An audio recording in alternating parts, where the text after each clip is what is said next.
চিহ্নিত প্রশ্ন 978 মাননীয় সদস্য জনাব আব্দুর রহমান বদি, কক্সবাজার 4। নাই, দাঁড়ায় গেছেন। ঠিক আছে, আপনি উত্থাপন করুন। ধন্যবাদ মাননীয় স্পিকার।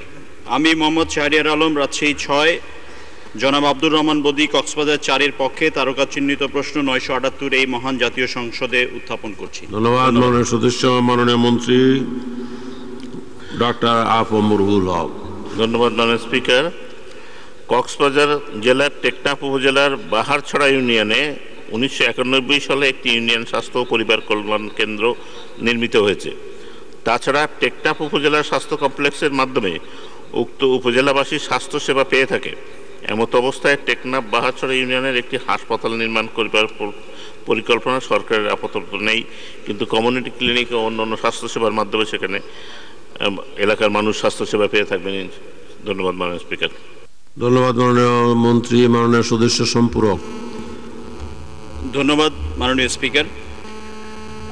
বাংলাদেশের স্বাস্থ্য কেন্দ্রগুলিতে ডাক্তারের সংকট নিয়ে আমরা অতীতে আলোচনা করেছি এই সংসদে, এবং বর্তমান সরকার ব্যবস্থা নিয়েছে। 4000-এরও অধিক ডাক্তারের নিয়োগ প্রক্রিয়া চলছে। মাননীয় স্বাস্থ্যমন্ত্রীর কাছে আমার প্রশ্ন সবিনয়ে যে অন্যান্য পেশার বা পিএসসির মাধ্যমে যেসব নিয়োগ হয়ে থাকে, একটি নিয়ম আছে যে ন্যূনতম পক্ষের নতুন নিয়োগে 1 বছর অতিবাহিত না হলে তাকে উচ্চতর শিক্ষার জন্য কোনো ছুটি দেওয়া হয় না, কিন্তু ডাক্তারদের ক্ষেত্রে এটা ব্যত্যয় ঘটানো হয় এবং নতুন ডাক্তাররা অ্যাপয়েন্টমেন্ট নেওয়ার পরপরই উচ্চতর শিক্ষায় চলে যান এবং সেই পদগুলি আবার নিয়োগের পরের দিন থেকেই বা 1 সপ্তাহ বা 1 মাস পর থেকে আবার ফাঁকা পড়ে থাকে। এই ব্যবস্থা উনি বন্ধ করবেন কিনা, তা না হলে আমাদের স্বাস্থ্যকেন্দ্রগুলিতে মাননীয় সদস্য। মাননীয় মন্ত্রী, আসলে ইটস এ ব্যাড প্র্যাকটিস। মাননীয় মন্ত্রী। ধন্যবাদ মাননীয় স্পিকার। আমরা এটি নিয়ে অত্যন্ত দীর্ঘ আলোচনা করেছি মন্ত্রণালয়ে। আমরা যে বিপদে মন্ত্রণালয়ে পড়েছি এবার, সেটি হচ্ছে একটি ডাক্তার একজন পাশ করে সরকারি চাকরি পেতে 2-3 বছর লেগে যায়। এই 2-3 বছর অপেক্ষামান সময়ের মধ্যে তারা পোস্ট গ্রাজুয়েশন পরীক্ষায় পার্ট 1 বা পার্ট 2 পাশ করে ফেলে।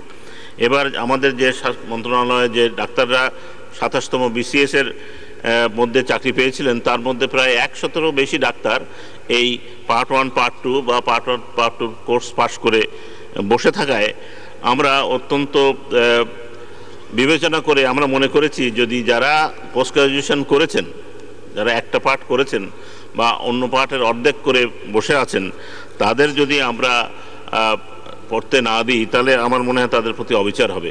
মাননীয় সংসদ সদস্য যে কথা বলেছেন, 1 বছর না, বর্তমান নিয়মে 2 বছরের আগে কেউ আমাদের ওই পোস্টিং থেকে পড়াশোনা করতে আসতে পারেন না। এটি নিয়ম মেনে চলা হচ্ছে।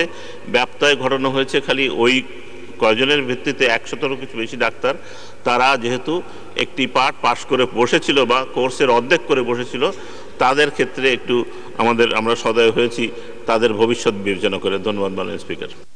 ধন্যবাদ মাননীয় মন্ত্রী। কথা ঠিকই বলছেন, যুক্তি আছে আপনার কথার পিছনে, কিন্তু যেখানে পোস্টিং দেওয়া হয় সেখানে তো মানুষ সাফার করতেছে, ডাক্তার পাচ্ছে না।